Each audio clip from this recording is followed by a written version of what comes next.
بسم اللہ الرحمن الرحیم۔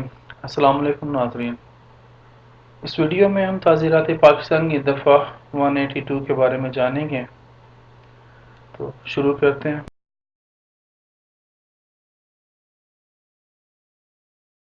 سیکشن 182، اس کا جرم کیا ہے جی؟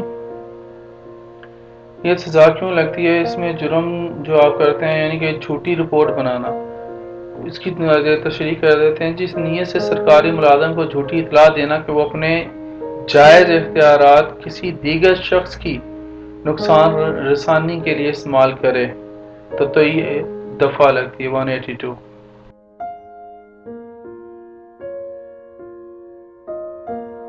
یہ پولیس کے پاس جا سکتی ہے کہ نہیں؟ دست اندازی پولیس ناقابل ہے، اس میں آپ کے سمن جاری ہو سکتے ہیں۔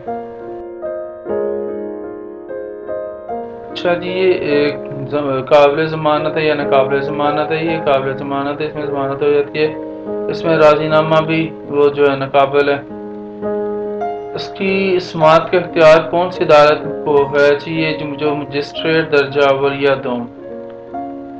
سزا کیا ہے جی؟ محض 6 ماہ، جو آپ کو قید ہو سکتی ہے، جرمانہ دونوں ہوتی ہیں، دونوں ہو سکتی ہیں۔ اچھا دوستو، اچھا ناظرین، اب تک کے لیے اتنا ہی، اجازت دیجیے، اگلی ویڈیو میں ملیں گے۔ اللہ حافظ انشاءاللہ۔